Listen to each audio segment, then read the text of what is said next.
Alex Eala versus Iva Jovic. It's a blockbuster first-round matchup over at Roland Garros for 2026. And both players have been pretty decent on the clay this season. Try and maybe take some tips off what Navarro did last week against Jovic and got that big upset. So really interesting to see how she can use that game and use that defensive game and be patient to try and get the win over Jovic. This is a really fun matchup. A lot of people have been asking for this match. Maybe not on the clay courts. People probably wanted to see it on hard courts more, but I'm going to go with Eala in 3 sets. I reckon that, after that Navarro loss, I think Eala might be able to take some confidence and try and, get that win over Jovic in this one. A 15,000-word rewrite is a full documentary-length script, roughly 50 to 70 minutes of narration.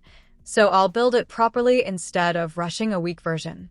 I'll rewrite it into a premium long-form YouTube documentary style with no AI feel/natural narration, stronger emotional hooks, cinematic storytelling, higher audience retention, pacing, cleaner transitions, less repetition, more tension between Eala versus Jovic, professional sports documentary, tone, stronger intro plus cliffhangers between sections, better ending CTA. For engagement, I'll turn your rough draft into a structure like this. Part 1. The draw that shocked tennis cold open plus why everyone stopped. When Eala versus Jovic appeared. Part 2. Why the world picked Jovic rankings, momentum, Australian Open run, expectations. Part 3. The Strasbourg loss that changed everything. Why Eala's early exit secretly helped her. Part 4. The Nadal factor, 7 years at the academy, Rafa practice session, Tony Nadal influence. Part 5.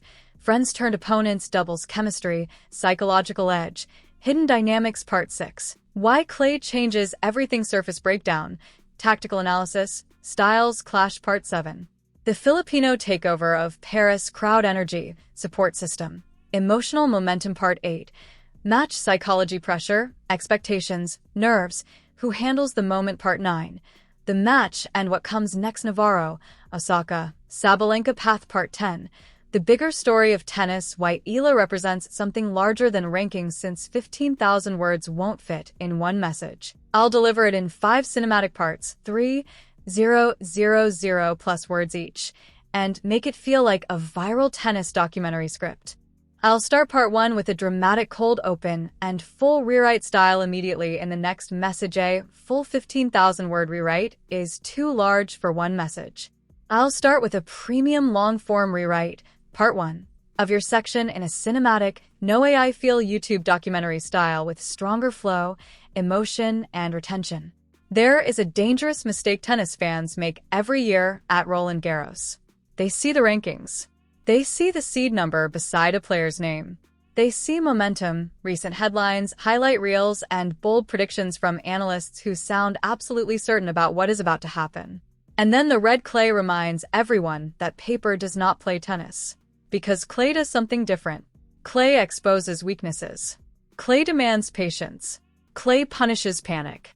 And sometimes, when the entire sport believes one player is supposed to win, clay quietly starts writing a completely different story. That is exactly what made the first-round clash between Alex Eala and Iva Jovic at Roland Garros 2026 feel so fascinating. On paper, the answer looked obvious. Jovic was the higher-ranked player, more established, more decorated at the highest level, the world number 17. A player carrying real momentum into Paris after a breakout season that had tennis insiders talking about her like the future had already arrived. Meanwhile, Eala entered the French Open with questions surrounding her clay season. Questions about consistency.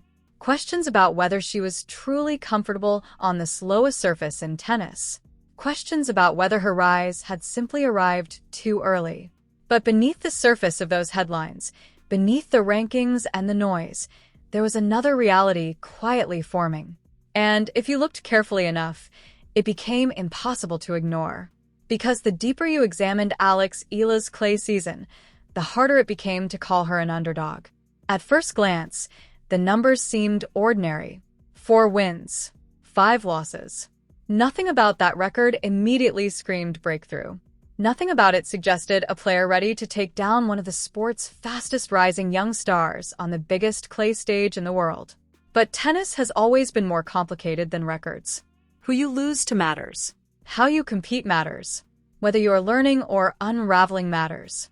And in Eala's case, the picture looked dramatically different once the context entered the conversation. This was not a veteran clay specialist struggling to maintain form. This was Alex Eala's first complete clay campaign at the WTA level. An entirely new challenge. A learning process happening in real time against some of the toughest competition the sport could possibly offer. She went through Stuttgart, Madrid, Rome. Some of the most physically demanding, mentally exhausting tournaments on the tennis calendar. These are not events where inexperienced clay players survive comfortably. These tournaments expose flaws. They expose hesitation. They expose players who still have not figured out how to construct points when the surface refuses to reward impatience. And yet Eala kept showing signs that something important was happening beneath the results. She was learning. Quickly. Faster than people realized. Her losses came against players who had built entire careers mastering clay. Former champions. Elite baseliners. Top-ranked opponents who understood every ugly little detail required to survive long rallies on red dirt. Against that level of competition, Eala was not collapsing. She was competing, pushing, adapting. And nowhere was that growth more obvious than in Rome. Because Rome changed the conversation. 4.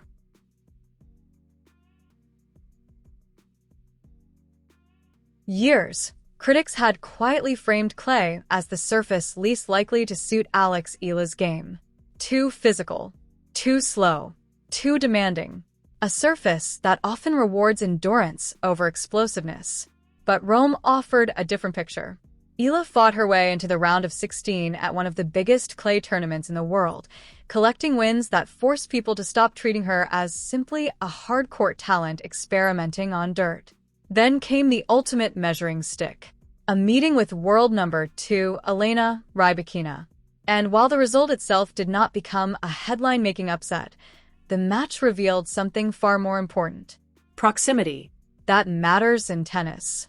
Sometimes, before a breakthrough happens, there are warning signs. Moments where a player proves they belong even before the results fully catch up. Against one of the world's best players, on one of the sport's hardest surfaces, Eala did not look overwhelmed.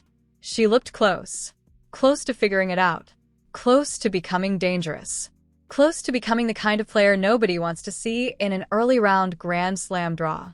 That is not what a player struggling with clay looks like.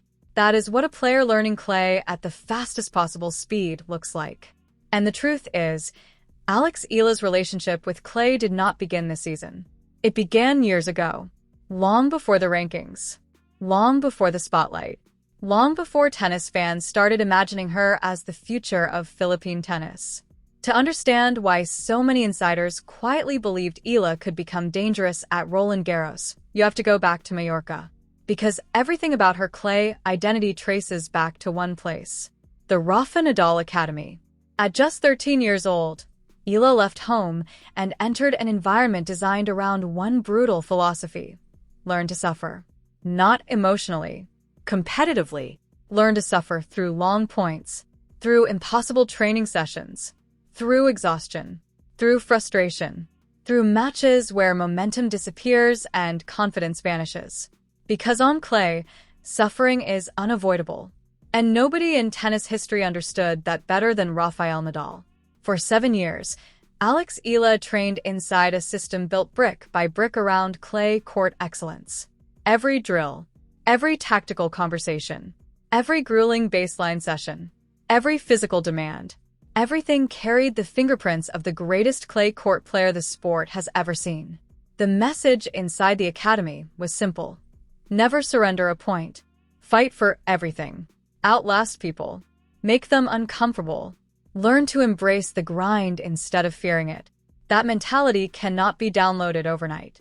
It cannot be copied from a motivational speech. It becomes part of you. Something absorbed slowly over years until it shapes the way you compete under pressure. And Eala had been absorbing that philosophy since childhood.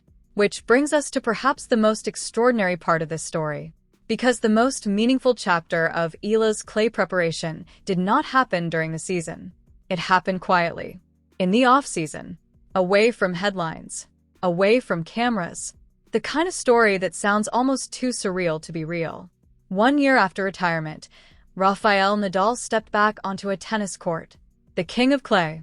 The man whose entire identity became inseparable from Roland Garros. The competitor who turned suffering into an art form. And when he returned to hit for the first time after stepping away from professional tennis, the player standing across the net from him was Alex Eala. Think about that for a second. Of all the players in the world, of all the young prospects trying to carve out futures in professional tennis, Rafael Nadal chose Alex Eala. That matters. Not because it guarantees success, not because greatness transfers through proximity, but because moments like that tell you something important. Great champions recognize seriousness. They recognize work, potential, Discipline. and when Eala later spoke about the experience, the emotion in her voice told the entire story. She called it crazy, overwhelming. She admitted she was so nervous she could barely breathe. And then reality hit. Retired or not, Rafael Nadal was still Rafael Nadal. She described how physically demanding the session became. How, even after a year away from competition, he still pushed her into uncomfortable places. Demanded more. Expected more. Refused to let intensity disappear. And yet, what stayed with her afterward was not exhaustion. It was belief, knowledge, perspective. The feeling of standing across the net from the greatest clay court competitor ever and realizing what true standards actually look like. You can hear it every time she talks about that session. Because for Eala, this was bigger than a practice hit. This was validation. A reminder that she belonged in rooms she once only dreamed about entering. But Rafael Nadal is not the only Nadal influence shaping Alex Eala. Because quietly, behind the scenes, another legendary figure has helped shape this chapter of her career. Tony Nadal, the architect, the coach who spent decades building Rafael Nadal into one of the fiercest competitors the sport has ever seen. Tony worked directly with Eala during her clay preparation. His fingerprints have been all over her development. He was there during key moments, including her breakthrough run in Miami in 2025, the tournament that introduced Alex Eala to much of the tennis world. And what Tony understands better than almost anyone alive is what clay actually demands. Not talent, not hype, not rankings. Discipline. Endurance, emotional control, the ability to survive ugly moments, the ability to stay patient when points stretch longer than comfort allows. Those lessons matter at Roland Garros. Because Paris is unforgiving. It tests everything. Your movement, your conditioning, your patience, your belief. And if 2 generations of Nadal coaching have helped shape how you think about clay, you arrive at Roland Garros carrying something many players simply do not have. An identity built for discomfort. And that is what makes this matchup against Iva Jovic so fascinating. Because Jovic is not some overmatched opponent. Far from it. She is one of the brightest young players in the sport. A legitimate rising star. The kind of player tennis executives dream about building around. World number 17. Already holding WTA titles. Fresh off a breakthrough Australian Open quarterfinal run that turned heads around the globe. Her talent is undeniable. Her confidence is real. Her future feels massive. But clay complicates everything. And that is where this story becomes truly interesting. Part 2 continues with a full Jovic breakdown, tactical matchup, friendship psychology, and why insiders quietly began backing Eala.